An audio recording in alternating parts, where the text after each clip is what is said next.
नमस्कार साथियों, मैं doctor Manik Kumar Saxena, family physician, और आज आपसे चर्चा करूंगा एक सामान्य बीमारी के विषय में जिसको सीओपीडी कहते हैं, क्रॉनिक ऑब्स्ट्रक्टिव पल्मोनरी डिजीज। ये एक फेफड़े की ऐसी बीमारी है जिसके लक्षण लगभग हूबहू एक अन्य फेफड़े की और वायु नली की, सांस नली की, छोटी सांस की नलियों की बीमारी से मिलते हैं, जिसको ब्रोंकियल एस्मा या सामान्य भाषा में अस्थमा कहा जाता है। आम जनमानस में दोनों ही बीमारियों को दमा या दमे के नाम से जानते हैं और एक कहावत है कि दमा दम के साथ जाता है। अच्छा, क्यों ना हो, लोग दोनों बीमारियों को एक क्यों ना माने, क्योंकि दोनों में ही खांसी होती है, दोनों में ही बैठे बैठे सांस फूलती है, दोनों में ही सांस फूलने के अटैक बीच बीच में कम ज्यादा होते रहते हैं, और दोनों में ही जब सांस ज्यादा फूलती है तो सांस में सीटी जैसी आवाज सुनाई देती है, जिसको व्हीजिंग कहते हैं, जिसको स्टेथोस्कोप से अगर सुना जाए तो उसको हम लोग रोंकाई के नाम से जानते हैं। लेकिन दोनों बीमारियां अलग हैं। ये तो समानताएं हो गई, अलग क्या है? ब्रोंकियल एस्मा या अस्थमा एक ऐसी बीमारी है जो आमतौर पर बच्चों में एवं किशोरावस्था में आरंभ होती है। तो जब कभी भी माँ बाप आते हैं तो उनको बड़ा आश्चर्य होता है कि मेरे छोटे से बच्चे को ब्रोंकियल एस्मा या अस्थमा कैसे हो गया।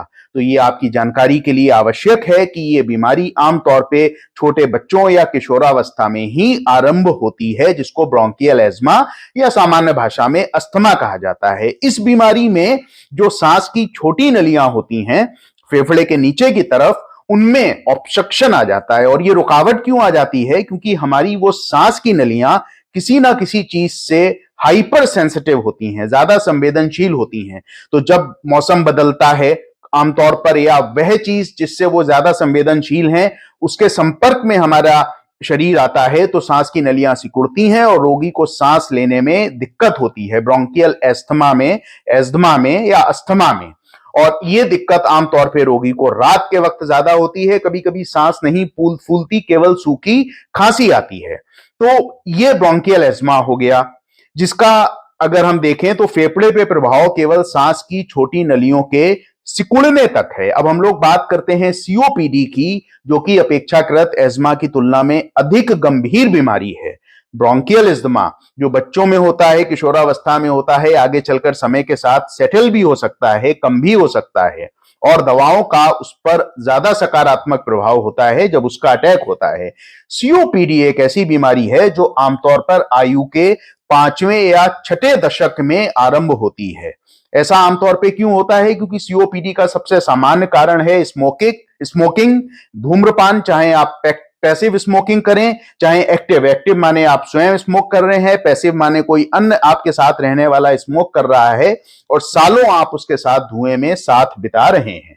दूसरा जो बड़ा कारण अपने भारतवर्ष में है, वो अब से कुछ साल पूर्व जो चूल्हे होते थे जिनमें कोयले से या कंडे से या किसी और ईंधन से भोजन पकाया जाता था, तो महिलाएं लंबे समय तक प्रतिदिन चूल्हे के संपर्क में आती थीं, जिसके वजह से उनको सीओपीडी यानी दमे की ये पुरानी बीमारी होती थी।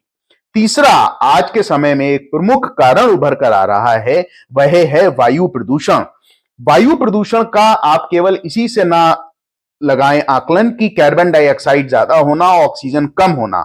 वायु प्रदूषण के कई घटक होते हैं। इसमें एक महत्वपूर्ण घटक है कि हवा में प्रदूषण के छोटे कण, ये कण धूल के भी हो सकते हैं, ऑटोमोबाइल यानी वाहनों से निकलने वाले, फैक्ट्री से निकलने वाले कार्बन के छोटे छोटे काले कण भी हो सकते हैं जो आंखों से नजर नहीं आते, 2.5 माइक्रोन से भी छोटे होते हैं। साधारण मास्क लगाने से भी ये हमारे सांस की नली में यानी नाक के द्वारा या मुंह के द्वारा फेफड़े तक पहुंच जाते हैं।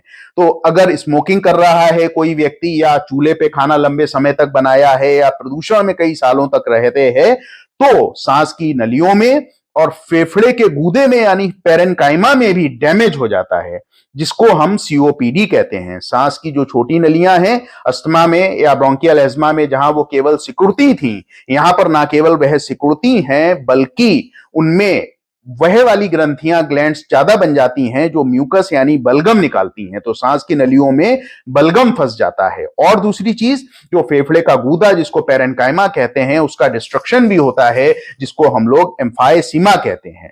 यही वजह है कि सीओपीडी अधिक गंभीर बीमारी है। अच्छा, एक इसमें और महत्वपूर्ण चीज है सीओपीडी में कि अगर किसी पर्सन ने 10, 15, 20, 25 साल स्मोक कर लिया या चूल्हे पे खाना बना लिया या प्रदूषण में संपर्क में रहे, आम ये कारण होते हैं, कुछ अन्य कारण भी होते हैं जो रेयर की श्रेणी में आते हैं, उनकी बात नहीं कर रहा, तो फेफड़े को जितना डैमेज हो जाता है वो डैमेज उतना ही बना रहता है, समय के साथ वह रिकवर नहीं होता।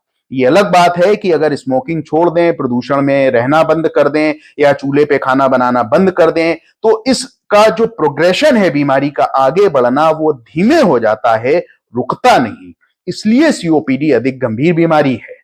अच्छा, सीओपीडी बीमारी के आमतौर पे लक्षण क्या होते हैं? तो लक्षण ब्रोंकियल एज्मा से जो मिलते जुलते हैं वह है खांसी, लेकिन ब्रोंकियल एज्मा में जहां सूखी खांसी होती है वहीं सीओपीडी में बलगम वाली खांसी होती है। दूसरा जो चीज है, सांस फूलती है दोनों में, ब्रोंकियल एज्मा में भी, सीओपीडी में भी। ब्रोंकियल एज्मा में सांस आमतौर पर रात के वक्त ज्यादा फैलती है, हालांकि एडवांस स्टेज में 24 घंटे भी सांस फूल सकती है। सीओपीडी के केसेस की अगर हम लोग बात करें तो सबसे ज्यादा सांस आमतौर पर सुबेरे के वक्त फैलती है। खांसी की बात करें, दोनों में कॉमन है। एज्मा में आमतौर पे सूखी खांसी होती है, सीओपीडी में बलगम के साथ खांसी होती है। तो बलगम अगर पतला होता है और नॉन इन्फेक्टेड होता है तो वो सफेद रंग का हमारे खांसी के साथ बाहर आता है, लेकिन अगर वो गाढ़ा हो जाता है और उसमें इन्फेक्शन हो जाता है तो बलगम पीले कलर का और फंसकर हमको सीने में लगता है फंसा हुआ है, मुश्किल से खांसी के साथ बाहर आ रहा है।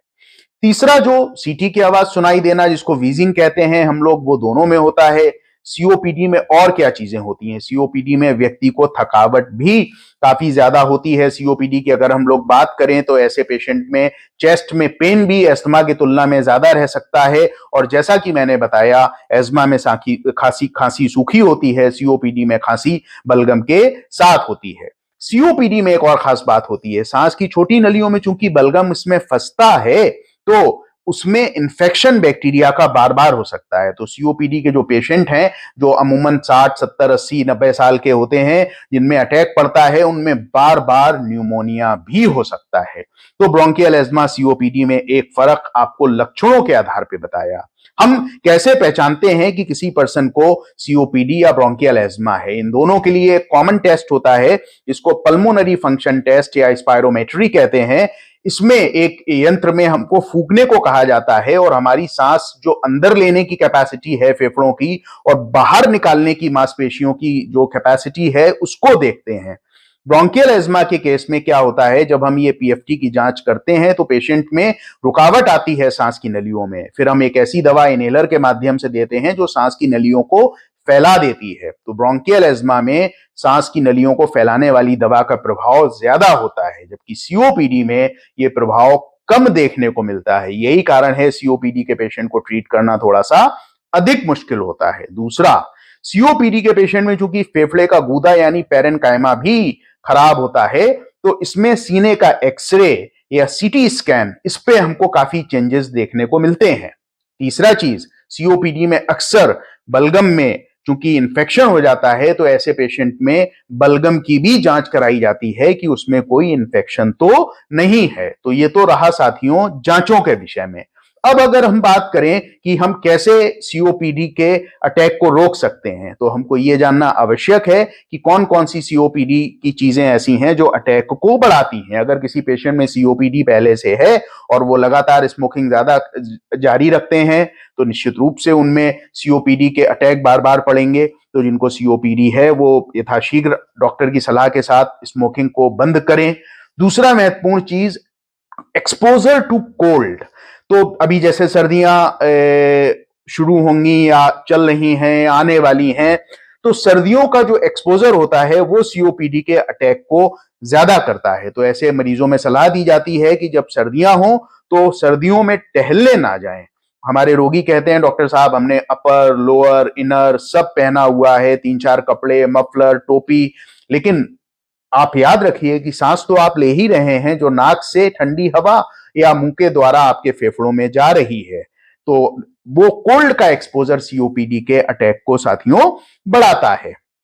तीसरा जो चीज जो बहुत महत्वपूर्ण आज के समय में हो गई है वो है वायु प्रदूषण, जो कि मैंने बताया, जिसका अर्थ केवल ये नहीं है कि कार्बन डाइऑक्साइड ज्यादा होना, ऑक्सीजन का कम होना। छोटे छोटे पार्टिकल जो वायु में घुले होते हैं, जो शहर में अब बहुत बड़ी समस्या हो गई है, जिसका इंडेक्स बड़े शहरों में तो बहुत ज्यादा रहता है, मेट्रोपॉलिटन में तो इतना ज्यादा रहता है कि कभी कभी कर्फ्यू लगाना पड़ता है, स्कूल्स बंद करने पड़ते हैं। तो सीओपीडी के रोगियों को और एस्मा के रोगियों को भी ये सलाह दी जाती है कि बाहर टहलने ना जाएं, घर में ही योग करें, 25-30 मिनट प्राणायाम करें, किसी अच्छे योग शिक्षक के निर्देशन में उनसे सीखकर, और घर पर ही आप जैसे स्टैटिक साइकिल होती है वो साइकिलिंग को करें। इसके अलावा आप अगर बाहर जा ही रहे हैं तो N95 मास्क लगाकर जाएं, जिससे 2.5 माइक्रोन से छोटे जो प्रदूषण के कण हैं वो आपके सांस की नली में नहीं जा पाएंगे।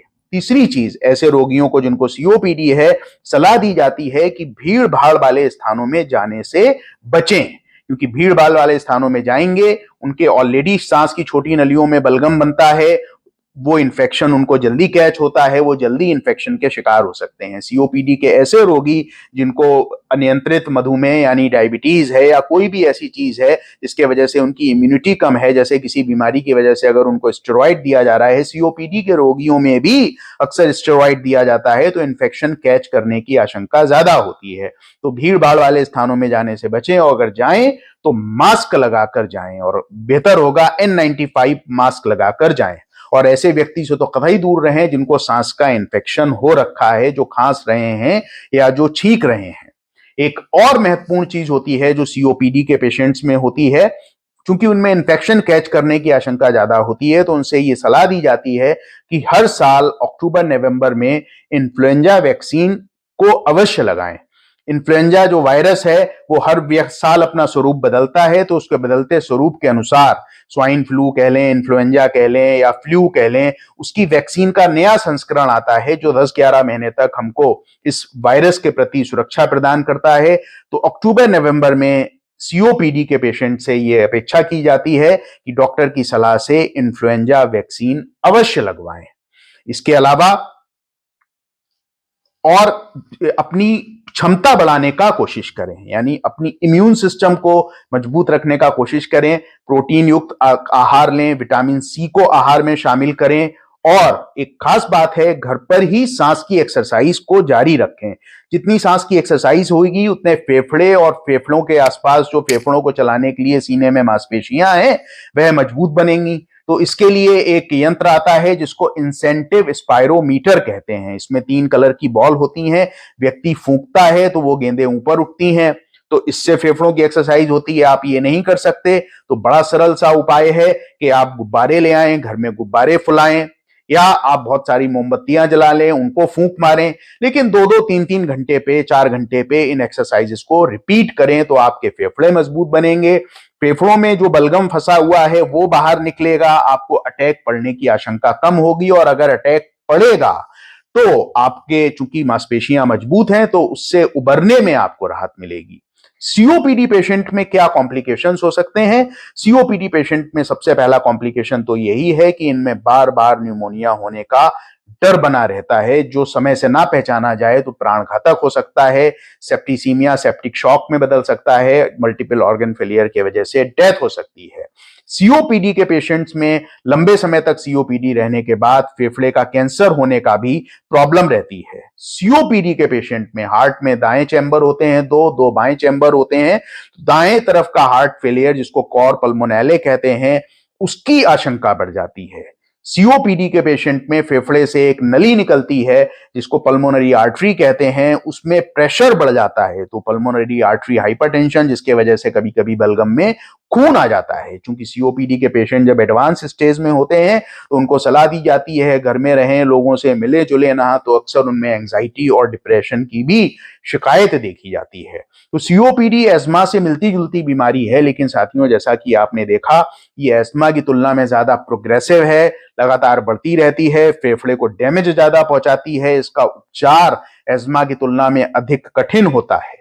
उपचार की अगर हम लोग बात करें तो जो दवाएं हम लोग इस सीओपीडी के पेशेंट्स में देते हैं वो आमतौर पे इनहेलर के माध्यम से या रोटाहेलर, इनहेलर आप जानते हैं जो यूं दबाकर इनहेल किया जाता है, या रोटाहेलर एक सीटी के जैसे हम खींचते हैं यूं करके दवा को, तो और या फिर अगर मान लीजिए व्यक्ति में सांस लेने की क्षमता बिल्कुल भी नहीं है तो उसको नेबुलाइजर से उनको ये दवाएं दी जाती हैं। बहुत सारे लोग कहते हैं कि इनहेलर और नेबुलाइजर और ये जो रोटाहेलर हैं ये हैबिट फॉर्मिंग होते हैं, ये ज्यादा घातक होते हैं, जबकि ऐसा नहीं है। ये केवल दवा देने के माध्यम मात्र हैं। वही दवा अगर आप सिरप से, कैप्सूल से या इंजेक्शन से लेंगे तो पूरे शरीर में जाएगी, जबकि बीमारी फेफड़े की है।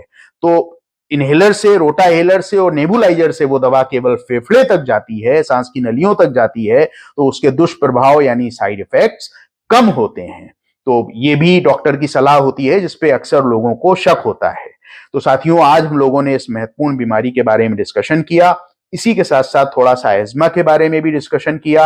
आप लोगों से यही मेरी गुजारिश रहेगी कि इन चीजों को अपने जिंदगी में पालन करें, जो मैंने बताई हैं। जो सीओपीडी के रोगी हैं वह पालन करें, वह इसको अन्य साथियों को बताएं। सजग रहें, स्वस्थ रहें। बहुत बहुत धन्यवाद।